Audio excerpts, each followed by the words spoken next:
நேயர்களுக்கு வணக்கம். இன்றைய காலை நேர தலைப்புச் செய்திகள்.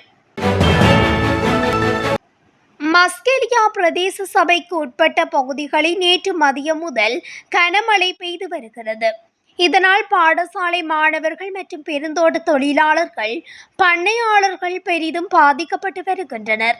கனமழை காரணமாக சாமிமலை ஓயா, காட்மோர் ஓயா, மறை ஓயா, சியத்தகங்குல ஓயா ஆகியவற்றில் வெள்ளப்பெருக்கு ஏற்பட்டு உள்ளது. காட்மோர் நீர்வீழ்ச்சி, மறை நீர்வீழ்ச்சி ஆகிய இரண்டிலும் அதிகளவில் நீர்வரத்து ஏற்பட்டுள்ளது. அத்துடன் இப்பகுதியில் உள்ள அனைத்து ஓடைகளிலும் நீர்வரத்து அதிகரித்துள்ளது. அதிகளவில் பனிமூட்டம் காணப்படுகின்றன. வாகன சாரதிகள் வாகனங்களை மிகவும் அவதானமாக செலுத்துமாறு மஸ்கெலியா போலீஸ் நிலைய பொறுப்பதிகாரி புஷ்பகுமார வேண்டுகோள் விடுத்துள்ளார். கடும் மழை காரணமாக கண்டியில் பல பகுதிகள் வெள்ளத்தில் மூழ்கிய நிலையில் காணப்படுகின்றன. இதனால் போக்குவரத்து நடவடிக்கைகள் தடைப்பட்டுள்ளதுடன் பயணிகள் பெரும் சிரமத்தை எதிர்கொண்டுள்ளனர். மேலும் நாட்டின் சில பகுதிகளில் நேற்று மழையுடனான காலநிலை நிலவும் என வளிமண்டலவியல் திணைக்களம் எதிர்வு கூறியுள்ளமை குறிப்பிடத்தக்கது. நடப்பாண்டின் இதுவரையான காலப்பகுதியில் 1870 பேர் வீதி விபத்துகள் காரணமாக உயிரிழந்துள்ளதாக புள்ளி விபரங்கள் தெரிவிக்கின்றன.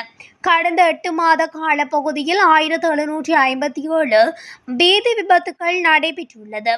சராசரியாக வாரம் ஒன்றுக்கு 8 பேர் வீதம் வீதி விபத்துகளால் உயிரிழந்து கொண்டிருப்பதாக போலீஸ் போக்குவரத்து பிரிவு அறிவித்துள்ளது. பெரும்பாலான வீதி விபத்துகள் சாரதிகளின் கவனக்குறைவின் காரணமாகவே நடைபெற்றுள்ளமையும் விசாரணைகளில் தெரியவந்துள்ளது. மட்டக்களப்பு ஏறாவூர் ஓட்டுப்பள்ளிக்கு அருகாமையில் உள்ள பழைய பாடசாலை ஒன்று அமைந்துள்ள காணியில் கைக்குண்டுகள் மீட்கப்பட்ட சம்பவம் பரபரப்பு ஏற்படுத்தியுள்ளது.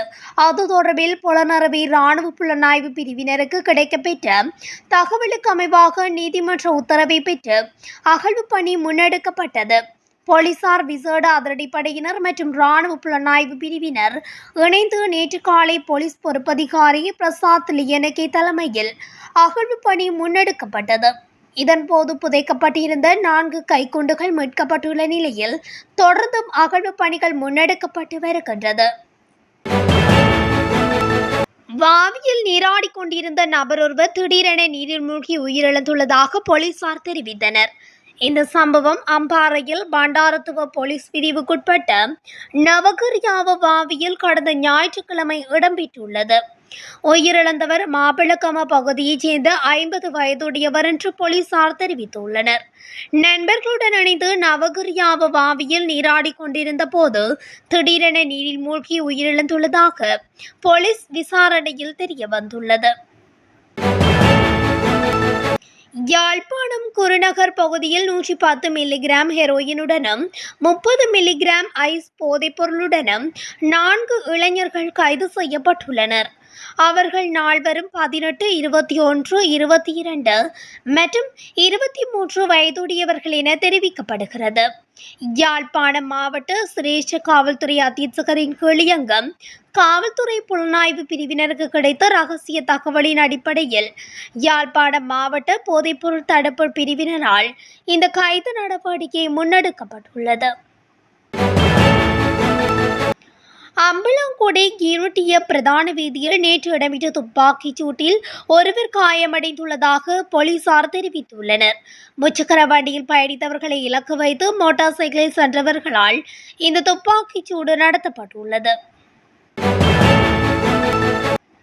யாழில் சகோதரின் வீட்டு கூரை வேலை செய்தவர் ஒருவர் கீழே விழுந்து உயிரிழந்துள்ளார். சம்பவத்தில் யாழ்ப்பாணம் மானிப்பாயைச் சேர்ந்த 43 வயதானவர் உயிரிழந்துள்ளார்.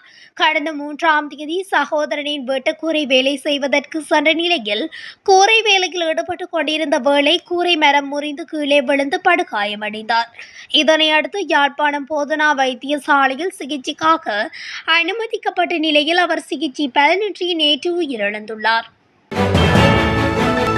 காலிய எல்பட்டிய இம்புலுப்பட்டிய பிரதேசத்தில் உள்ள பாழடைந்த வீடொன்றிலிருந்து கூர்மையான ஆயுதத்தால் வெட்டப்பட்ட நிலையில் ஒருவரின் சடலம் நேற்று இரவு மீட்கப்பட்டுள்ளது.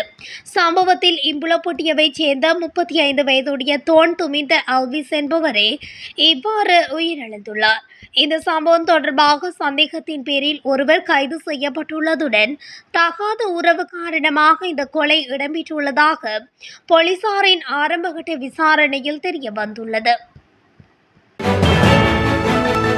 நேபாளத்தில் தங்கியுள்ள இலங்கையர்கள் தொடர்பான தகவல்களை நேபாளத்தில் உள்ள இலங்கை தூதரகம் தொடர்ந்து ஆராய்ந்து வருவதாக வெளியுறவு அமைச்சு தெரிவித்துள்ளது.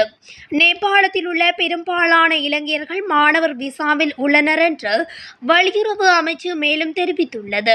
தற்போதைய சூழ்நிலையை கருத்தில் கொண்டு நேபாளத்தில் வசிக்கும் இலங்கையர்கள் வீட்டிலேயே இருக்குமாறு இலங்கை வெளியுறவு அமைச்சு அறிவுறுத்தியுள்ளது. இலங்கை தூதரக அதிகாரிகளை +977 9851048653 என்ற தொலைபேசி இலக்கத்தினூடாக 24 மணி நேரமும் தொடர்பு கொள்ளலாம் என்று தெரிவிக்கப்பட்டுள்ளது. தண்ணீர் மற்றும் உலர் உணவுப் பொருட்களை எப்போதும் தங்களிடம் வைத்திருக்கவும் அறிவுறுத்தப்பட்டுள்ளது. கொழும்பில் இருந்து அவிசாவளை நோக்கி செல்லும் ரயில் புவக்பட்டிக்கும் அவிசாவளைக்கும் இடையில் தடம் புரண்டுள்ளதாக இலங்கை ரயில்வே திணைக்களம் தெரிவித்துள்ளது. இதன் காரணமாக களனியிலிருந்து கொஸ்கம வரை ரயில்வே சேவைகள் நிறுத்தப்பட்டுள்ளதாக கூறப்பட்டுள்ளது. குறித்த ரயில் தடம் புரண்ட சந்தர்ப்பத்தில் இளநீர் ஏற்றிச் சென்ற சிறிய ரக லொரியொன்று அந்த ரயிலுடன் மோதி விபத்துக்குள்ளாகியுள்ளதாகவும் கூறப்படுகிறது. முன்னாள் ஜனாதிபதிகளின் சிறப்புரிமைகளை நீக்கும் சட்டமூலம் தொடர்பில் இன்று விவாதிப்பதற்கு பாராளுமன்ற அலுவல்கள் குழு முடிவு செய்துள்ளதாக பாராளுமன்ற தகவல் தொடர்பாளர் திணைக்களம் தெரிவித்துள்ளது. சபாநாயகர் தலைமையில் நேற்று இடம்பெற்ற பாராளுமன்ற அலுவல்கள் குழு கூட்டத்தில் இந்த முடிவு எடுக்கப்பட்டுள்ளது. அதன்படி இந்த விவாதமானது இன்று காலை 11:30 மணி முதல் பிற்பகல் 3:30 மணி வரை இடம்பெறவுள்ளது.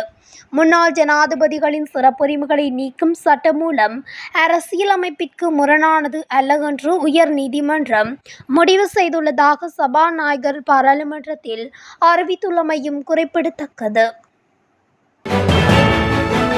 2026 நிதியாண்டுக்கான வரைவு ஒதுக்கீட்டு சட்டமூலத்தை வர்த்தமானியில் வெளியிட்டு ஒப்புதலுக்காக நாடாளுமன்றத்தில் சமர்ப்பிக்க அமைச்சரவை ஒப்புதல் வழங்கியுள்ளது. இதனை அமைச்சரவை பேச்சாளர் அமைச்சர் நலிந்த ஜேதிச தெரிவித்துள்ளார். 2026 நிதியாண்டுக்கான ஒதுக்கீட்டு சட்டமூலத்தை தயாரிப்பதற்கு கடந்த ஜூலை மாதம் 1ஆம் தேதியன்று இடம்பெற்ற அமைச்சரவை கூட்டத்தில் அங்கீகாரம் வழங்கப்பட்டது. அதற்கமைய சட்ட வரைஞரால் தயாரிக்கப்பட்டுள்ள 2026 நிதியாண்டுக்கான ஒதுக்கீட்டு சட்டமூலத்திற்கு சட்டமா அதிபரின் அனுமதி கிடைக்கப்பெற்றுள்ளது. குறித்த சட்டமூலத்தை வர்த்தமானியில் வெளியிடுவதற்கும் பின்னர் பாராளுமன்ற அங்கீகாரத்திற்காக சமர்ப்பிப்பதற்கும் நிதி திட்டமிடல் மற்றும் பொருளாதார அபிவிருத்தி அமைச்சராக ஜனாதிபதி சமர்ப்பித்துள்ள யோசனைக்கு அமைச்சரவை அங்கீகாரம் வழங்கியுள்ளது. ரெயின்போ ஏஜென்சி என்ற வெளிநாட்டு வேலைவாய்ப்பு நிறுவனம் வெளிநாட்டு வேலைவாய்ப்பு தேடுபவர்களிடமிருந்து 460 மில்லியன் மோசடி செய்துள்ளதாக வெளியுறவு மற்றும் வெளிநாட்டு வேலைவாய்ப்பு பிரதி அமைச்சர் அருண் ஹேமச்சந்திர தெரிவித்துள்ளார். குறித்த நிறுவனத்திற்கு எதிராக 400க்கும் மேற்பட்ட முறைப்பாடுகள் வந்துள்ளதாகவும் அந்த முறைப்பாடுகள் இலங்கை வெளிநாட்டு வேலைவாய்ப்பு பணியகம், குற்றப்புலனாய்வு திணைக்களம் மற்றும் போலீசாரால் விசாரிக்கப்பட்டு வருவதாகவும் அவர் பாராளுமன்றத்தில் தெரிவித்துள்ளார். 2026 ஆண்டுக்கான பாடசாலை பாடப்புத்தகங்களை அச்சிடுவதற்கு அமைச்சரவை அனுமதி வழங்கியுள்ளது. 366 பாடப்புத்தகங்களுக்கான 27.12 பில்லியன் பிரதிகள் அச்சிடப்பட வேண்டியுள்ளது. அதற்கமைய தேசிய போட்டி விலை மனு முறைமையை கடைபிடித்து விலை மனுக்கள் கோரப்பட்டுள்ளதுடன் அதற்காக 29 நிறுவனங்கள் விலை மனுக்களை சமர்ப்பித்துள்ளன. உயர்மட்ட பெருகை குழுவின் விதந்துரைகளுக்கு அமைய 3491.47 மில்லியன் ரூபாய் செலவில் குறித்த 29 நிறுவனங்கள் மூலம் 366 பாடப்புத்தகங்களின் 25.49 மில்லியன் பிரதிகளை அச்சிடுவதற்கு பிரதமர் சமர்ப்பித்த யோசனைக்கு அமைச்சர் அமைச்சரவை அனுமதி வழங்கியுள்ளது. இத்துடன் தமிழொலியின் இன்றைய காலை நேர தலைப்பு செய்திகள் நிறைவடைகின்றன. தொடர்ச்சியாக செய்திகளை அறிந்து கொள்ள தமிழொலி ஊடகத்துடன் இணைந்திருங்கள். நன்றி, வணக்கம்.